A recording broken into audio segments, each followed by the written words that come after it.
Man, we're in a great section of the book of Joshua. We're just trotting along, and we're seeing some incredible things. And so today we're into kind of a different section, and we're going to find that there was some deception that took place. Have you ever been deceived? Has that ever happened in your life? Have you ever thought something was and then realized that it wasn't, that you were scammed, so to speak, right? The other day, I was looking for some shoes. A little thing came up on my feed, and I thought, let me check these out. I can't remember what the brand. It was a popular brand. It was a good brand, one of the brands I know. And I clicked it, and I went and looked at the website, and I thought, hey, it looks legit, And so, and when I pulled it back up, it was like a one-day sale, 60% off. I think, man, I'm going to rack up. And so I started going through and kind of picking out a few shoes, and came to an amount. I wasn't much, but for me it was. And so I thought, man, click this thing, and soon as I did, I felt like something wasn't right, and so I started Googling the name of this company, and man, scam stuff started popping up everywhere. And I remember telling Tamster, I said, I think I lost my money, right? And we can get deceived, right? We can get deceived because sometimes we want something to be, right? And so we imagine that it is. I wanted it to be a sale. I wanted, that to be a good deal. But as much as I wanted it, I was deceived. And sometimes we're deceived by relationships, right? You're in one and you think, man, this person is rock solid, and they're everything that we could imagine. We're going to be tight friends, or we're going to be, whatever it is. And then you realize that they're not.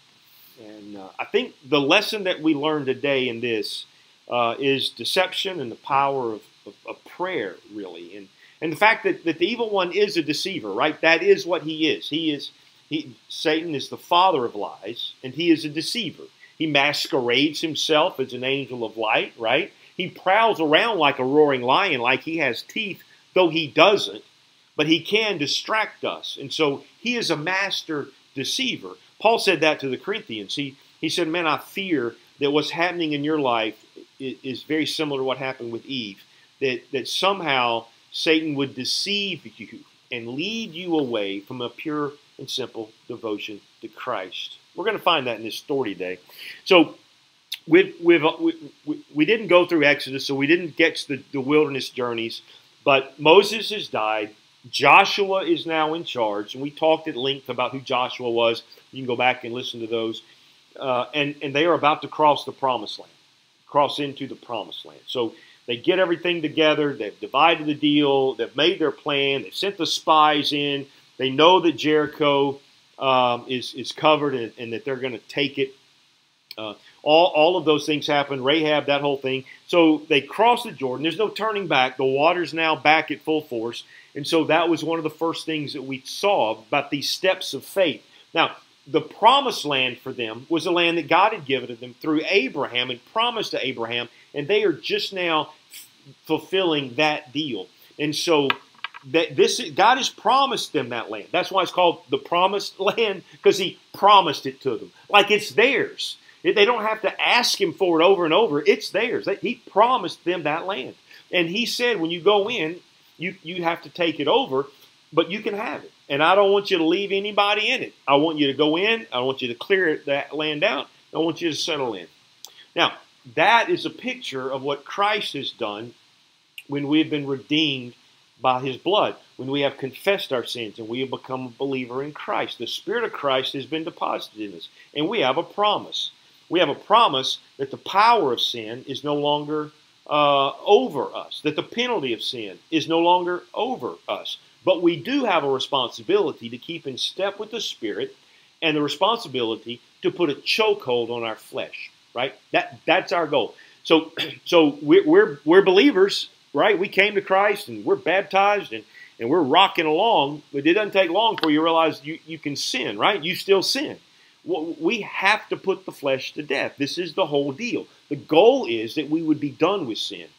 The reality is we have to fight that fight. We have to fight the flesh, right? This is the deal. And so just like them going to conquer the land, you and I have to conquer those crevices of our life, those pet sins that we engage in, those weaknesses, all of those things, we have to decide that we're going to conquer that. So we find identity in this with them. So they conquered Jericho. We learned that it was by faith and it is not by their strength, but it was by faith, right? And so there was a powerful lesson that we looked at. They conquered Jericho. When they conquered Jericho, God was very specific that they should not take anything out of that place. They should destroy everything in it. But then we realized that there was a man named Achan who took a little bit of that. But nobody knew it. He says, I saw it, I wanted it, and I took it. Now that's what he's going to say right before he dies because of judgment. But he took. So God is displeased with the nation of Israel. We never sin in isolation. These are the things that we understand. My sin will affect you, right? Your sin will affect me. And so in that deal, they were get their next battle, not knowing that someone had created a chasm at this point, made God angry. They were going to take Ai next. They spied it out. Spies came back and say, look, there's no point in our whole army. This is going to be a cakewalk. Just send a few thousand of us. We'll clean house. So they did. They went up there. They got their little tails kicked. They came back, and Joshua was freaked out and was like, God, why have you done this to us? Right? You remember, we looked at that. And he said, because there's sin in the camp. And so we saw that God wants you and me to purge ourselves, to obey him. When he says, I want that gone, it has to be gone. Your life and my life. We can't coddle a little bit of sin here or a little bit of gossip there or carry a little bit of hate here. We can't do it. And so what we realized and what we found out in that area was that God means business, that our life is to be purged and holy. Come out from among them and be separate. This is what he's called us to. That's why you'll hear Paul over and over, the Apostle Paul in some of his scriptures, like, he'll say, hey, don't live like the Gentiles do, who live after the flesh, right, and pursue these things. Such were some of you, but now you've been washed and you've been redeemed. That's why John says, don't love the world or the things of the world, right? So what's the deal here? Listen, we are to be cleaning ourselves up. This is what God has called us to. And so now they got this great, so they go back and they do win the battle. And that's when God shows them favor. The sun stands still. They rout that whole deal, and it's a crazy good story. So now Israel and Joshua are on a mission to conquer the land, and we get to our story today. So we are on a mission to put a chokehold on the world, the flesh, and the devil, just as they were on a mission to drive everybody out of their land. And so let's pick the story up in Joshua chapter 9. And it says this. Now, so listen, they've had some success, right? They had a little upset with losing 36 of their men and other things in that little skirmish before they realized there was sin in the camp. But now, hey, the whole world knows Israel's on the other side of the Jordan and they're marching. And so there's a little fear that's coming up. And listen, the moment that you and I, listen, before we came to Christ, Satan was happy with us. He was content with us, right? We were kind of on his side. When we made the decision to cross the Jordan spiritually, right, to step on the other side of this thing and to embrace Christ, we immediately became his enemy. So he's not just going to roll over and lay down, right? He knows that he may know that we're going to be victorious, but doesn't mean he's not going to. He's just going to roll over. Neither did they. And so what happens here is says this. Now, when all the kings heard about Jericho and Ai, those who were west of the Jordan in the hill country, in the Judean foothills, and all along the coast of the Mediterranean Sea, toward Lebanon, the Hethites, the Amorites, the Canaanites, the Perizzites, the Hivites, the Jebusites, they formed a unified alliance to fight against Joshua and Israel. Now, so there's a group coming and they're gathering together. We're going to get to that in a minute. There's a sidebar I want you to see, and it's found in verse 3. When the inhabitants of Gibeon heard that what Joshua had done to Jericho and Ai, they acted deceptively. They gathered provisions They took worn-out sacks on their donkeys and old wineskins, cracked and mended. They wore old patched sandals on their feet and threadbare clothing on their bodies. Their entire provision of bread was dry and crumbly. They went to Joshua in the camp at Gilgal and said to him and the men of Israel, "We have come from a distant land. Please make a treaty with us." Now, you get the picture? These guys, hey, if they're not anything, they're slick, right? These Gibeonites are like, hey, man, they're going to eat our lunch. We got to figure this thing out. And someone goes, hey, I got an idea. Let's pretend that we're from a really far-off country. We'll get old wineskins. We'll fill it. All this old bread that we'll just let it rot for a little bit, and we'll put it in our bags. And we'll wear out our clothes, and we'll just trick them into thinking we are. Get them to make a treaty with us, and we're free. This is what's going on. Now look what happens. Verse 7. The men of Israel replied to the Hivites, "Perhaps you live among us. How can we make a treaty with you? I don't think we ought to be making a treaty. How do we know that you're not living among us?" They said to Joshua, "We are your servants. Look at us." Then Joshua asked them, "Who are you and where do you come from?" They replied to him, "Your servants have come from a faraway land because of the reputation of the Lord your God." Sound like an angel of light, right? "For we have heard of his fame and all that he did in Egypt, and all that he did to the two Amorite kings beyond the Jordan, King Sihon and Heshbon, and King Og in Bashan, and who was in Ashtaroth. So our elders and all the inhabitants of our land told us, 'Take provisions with you for the journey. Go and meet them and say, we are your servants. Please make a treaty with us. This bread of ours was warm when we took it from our houses as food on the day we left to come to you. But see,' and they pull out that old bread they allowed to rot, and they say, 'See, now it's all dry and crumbly.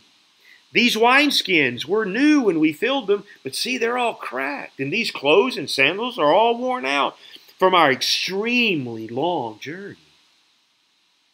Then the men of Israel took some of the provisions." Now, there is a passage in Exodus 23 that Moses said, you are not to make a treaty with anybody in the land of Israel. They knew that. Joshua had reminded them that. For years, they say, hey, when we get in there, remember, our job's to clean house. That's it. We don't make a treaty with anybody and defile ourselves and defile God. And so they knew that. Now listen to what happened here. It says this. So Joshua, verse 13. Then the men of Israel took some of their provisions, listen closely, but did not seek the Lord's decision. So Joshua established peace with them and made a treaty to let them live, and the leaders of the community swore an oath to them. 3 days after making the treaty with them, they heard that the Gibeonites were their neighbors living among them. So the Israelites set out and reached in the Gibeonites' city on the 3rd day. Now their cities were Gibeon, Chephirah, Beeroth, and Kiriath-jearim. But the Israelites did not attack them because the leaders of the community had sworn an oath to them by the Lord, the God of Israel. Then the whole community grumbled against the leaders. So what's going on here? What do we find? Listen, the enemy will seek to deceive you, to keep you connected with them. That's the goal of Satan. He just wants to keep you on his side. Whatever he can do, however he can turn you, he's going to do that. He will deceive you. Listen, Satan rarely gives a frontal assault, does he? Usually, he studies you well enough to know your trigger trap, right? That sin of yours. And then he finagles a way to make it happen. So however that is, we become, we want money, and so we begin to worship that, and he'll give us an opportunity where we can just focus on our money, whether it's through a great investment or whatever it is, and we're not really seeking the Lord about it. We just think, hey, it would be good.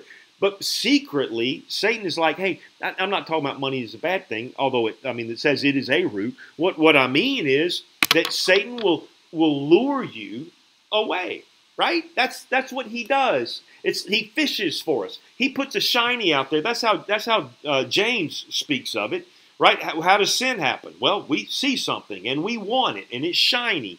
And so Satan loves to throw shiny objects at us to make us think that, man, if I had that, if I just had that, I'd be happy. He deceives us into thinking just a little bit more will make us happy, right? And so this is what's going on. Now, you and I need to know that that's what's happening. That we are always being conned by the evil one. And so Matthew says that you and I have been sent out as sheep among wolves, that they're out there, that they are wolves in sheep's clothing, right? We have to be shrewd as serpents and innocent as doves. Because why? Because they're wolves in sheep's clothing, right? So out there are people masquerading. They may not even know what they're doing, but that's what's happening. It's the same thing that happened right here. As I remind you, 2 Corinthians 11 says that Satan sometimes masquerades himself as an angel of light. So we have to be careful. What was their downfall? What was it? What was their downfall? So listen, the goal of the world, the flesh, and the devil is to turn you away from obedience to Christ. That's all he wants. That's what Paul told the Corinthian church. I already quoted it to you. That he would lead you away from a pure and simple devotion to Christ. He just wants to complicate it, muck up the waters, muddy the waters, and get us all confused. And the whole deal is that we're not going to fall for that. But what was their downfall? Did you catch it when we read it? A failure to pray. They did not seek the Lord nor his decision. I'm telling you, that is going to be the downfall of so many of us. We are to pray in the Spirit at all times. That's part of the armor that you and I are to put on. When he lists the armor that we use to fight the enemy, one of those is to pray in the Spirit at all times. And so you and I have to be very discerning because the evil one is deceptive. Listen, I've fallen prey to that. You've fallen prey to that.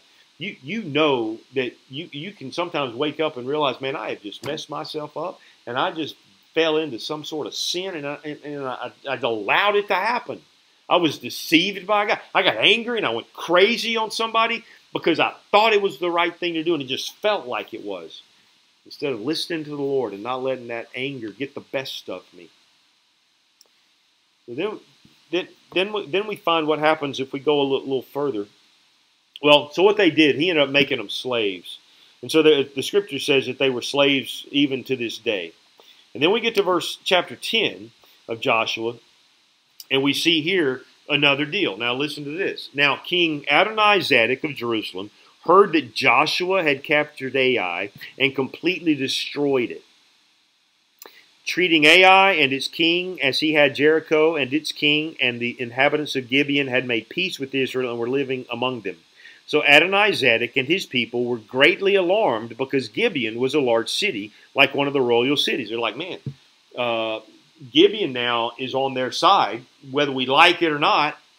Now, I mean, we need help.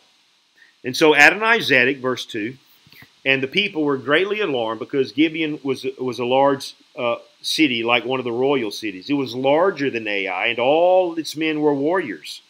They're like, hey, man, if Israel joins forces and sends them to battle, it's just even getting more complicated. Therefore, King Adonizedek of Jerusalem sent word to King Hoam of Hebron, King Piram of Jarmuth, King Japhia of Lachish, and King Deber of Eglon, saying, come up and help me. We will attack Gibeon because they have made peace with Joshua and the Israelites. So the 5 Amorite kings, the kings of Jerusalem, Hebron, Jarmuth, Lachish, and Eglon, joined forces, advanced with all their armies, and besieged Gibeon and began to fight against it. Now, here's the thing. God has already promised victory. That's what he had. We just have to get after it. And this is what they have to do. Look at verse 6. It says, Then the men of Gibeon sent word to Joshua in the camp of Gilgal, don't give up on your servants. Come quickly and save us. Help us, for all the Amorite kings living in the hill country have joined forces against us. So Joshua and all his troops, including all his best soldiers, came from Gilgal. The Lord said to Joshua, do not be afraid of them, for I have handed them over to you. Not one of them will be able to stand against you. So what are we learning here? Listen, sometimes the enemy will gang up. You ever felt ganged up by Satan? It's like, man, everywhere I turn, there's just this. It's just this bad thing going on everywhere. It feels like you're just being assaulted. You ever had that? It's like it's just a no good, a very bad, no good, very bad day. I can't remember that Judith voiced, but that's kind of what it's like, right? It's just this horrible, terrible, no good, very bad day. There it is. That's what happens to us sometimes, right? And here's what we have to do. It's not the time to freak out. It's the time to realize that God has given us victory. Listen to what happens. So, verse 9. So Joshua caught them by surprise. Now, listen, he's shrewd, right? So just because the battle's going to win doesn't mean that we don't have a part to play, right? We're going to be victorious, but we do have to stand. We do have to move. We do have to fight. This is what we do. We have to stand our ground. Joshua, here's what he decided. I'm going to march all night from Gilgal. And so what happened? All night from Gilgal, from where they were, that's 25 miles, and it's a 4,000 ascent. It's not an easy hike. 25 miles, 4,000 up, but they march all night to get there to flank the enemy, and so you can see what happens. Now, listen, when you and I begin to take a stand against the evil, what happens? He'll flee from you, right? Isn't that what it says? I know what James says? That if we stand, he flees. Resist the devil, and he will flee. This is what's going on. They are resisting the enemy. Same thing you and I have to do. Look what it says. So Joshua caught them by surprise after marching all night from Gilgal. The Lord threw them into confusion before Israel. He defeated them in the great slaughter at Gibeon, chased them through the ascent of Beth Horon, and struck them down as far as Azekah and Makkedah as they fled before Israel. As this is going on, the Lord threw large hailstones on them from the sky along the descent of Beth Horon all the way of Azekah, and they died. More of them died from the hail than the Israelites killed with the sword. Is that not a crazy? It's a holy hailstorm. Listen, when you and I begin to move and trust God, what's he going to do? He's going to fight our fight because he's already promised that that's what he will do. Because we are partners with him. Because we have been joined to Christ. We're joint heirs. We've been adopted into his family. And so he is going to fight for us. He fights our battles for us. This is what's going on. So they take that step of faith. Listen, when you feel assaulted by evil, take that step of faith. You don't have to retreat. You just resist. And you take that step. You know what's going to happen? Hailstorm comes down. This is what's going on here. You and me should expect that God will rescue us when the enemy attacks us. Right? We should expect that. We should expect that that's what's going to happen. Now, listen to what happens in verse 12. On the day the Lord gave the Amorites over to the Israelites, Joshua spoke to the Lord in the presence. Listen, he's still on the run. He's taken a portion of that army, but he wants them all. And here's what he says. Sun stand still over Gibeon, and moon over the valley of Ajalon. And the sun stood still, and the moon stopped until the nation took vengeance on the enemies. This is what's going on. Listen, when you're in the fight, when you're pursuing victory, that's a clue for you and me. We ought to ask God for big things. How crazy is this? He's like, hey, God, I need the sun to stand still. And the sun stood still. Look at what it says. Isn't it written in the book of Jasher? So the sun stopped in the middle of the sky and delayed its settings almost a full day. Now, I don't know how you make sense of that. I don't know how the earth quit rotating and stuff. I don't know any of that. I know this. I know this is the word of God, and I believe that this was so. That the sun stood still long enough for Joshua to have daylight so he could win the battle. There has been no day like it before or since when the Lord listened to a man because the Lord fought for Israel. Then Joshua and all Israel with him returned to the camp at Gilgal. And at that place, they executed the five. They found the kings hiding in a cave. So they roll a stone over it. Let's read. It's kind of fun. Joshua said, roll the stone. So these 5 kings were hiding in the cave of Makkedah. Joshua said in verse 18, roll large stones against the mouth of the cave and station men by it to guard the kings. But as for the rest of you, don't stay here. Pursue your enemies and attack them from behind. Don't let them enter their cities, for the Lord your God has handed them over to you. Listen to the confidence and courage. Listen to the sun standing still. Have at it, boys. God has this. There's great faith going on here. So Joshua and the Israelites finished inflicting a terrible slaughter on them until they were destroyed, although a few survivors ran away to the fortified cities. The people returned safely to Joshua in the camp of Makkedah, and no one dared to threaten the Israelites. Well, I guess not. Then Joshua opened the mouth of the cave and bring those 5 kings to me out of there. This is what they did. They brought the 5 kings of Jerusalem, Hebron, Jarmuth, Lachish, and Eglon, to Joshua out of the cave. When they had brought the kings to him, Joshua summoned all the men of Israel and said to the military commanders who had accompanied him, "Come here and put your feet on the neck of these kings." So the commanders came forward and put their feet on their necks. Joshua said to them, "Do not be afraid or discouraged. Be strong and courageous." As gory as that sounds, it sometimes is that whole chokehold thing that we talk about. We just have to let Satan know that the God in us is not going to allow those things to happen. This is a brutal thing, but this is the deal. You can't tolerate a little bit of sin. You can't let it live. It has to die. Don't hear me being violent. Just hear that we're saying be as drastic as necessary and put to death those sins that you and I struggle with. And so he says this, don't be afraid or discouraged. Be strong and courageous, for the Lord will do this to all the enemies you fight. After this, Joshua struck them down and executed them. He hung their bodies on 5 trees, and they were there until evening. At sunset, Joshua commanded that they be taken down from the trees and thrown into the cave where they had hidden. Then large stones were placed against the mouth of the cave, and the stones are still there today. Never underestimate the power of prayer. I mean, listen, Joshua prayed. He didn't pray at the beginning, and they were deceived. He did pray, and they had victory. Never underestimate that. You and I should make a holy assault against the evil that's coming in our lives. We just have to. We have to do it against our kids. Listen, you can't let sin or evil take your family. You and I have a responsibility there to do that, right? We're gonna watch the ear gates and the eye gates and all of that. We're gonna watch what goes in and out. We have that responsibility, and we're gonna make an assault on the gates of hell.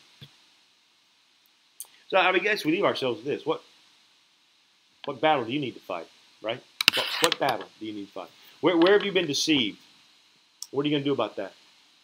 And what sin needs to be chased and put down and prayed that God would give you victory over? What is it? List it. Write it down and say, I want to be done with that. And take your step. See what God does. Maybe it's some ministry things that you and I ought to pursue, right? I mean, maybe there's some things that God's put in your heart and you've just you thought about it and it's a fancy thought, but you've never just taken that step of faith. Maybe it's because you've been deceived into thinking that you don't have what it takes to do those things. But if God calls you, He will equip you. Sometimes it's just good to join forces too, right? I mean, the enemy will do that. Shouldn't we join forces? Shouldn't we encourage one another? Who do you know that's in trouble that you just need to come kind of put an arm around it? Help walk them out of some things. I got a text the other day from a childhood friend who just was reaching out. Said they were kind of struggling. They said, "Hey, this is my call, my distress call." And so we've been chatting, and I want to find some time to get with them and just love on them and help them. Right? I mean, this is who we are. This is what we do. And so let's just get after it. What a great message, right? What a great song to lead us out today. Lord bless you guys. Can't wait to see you next week.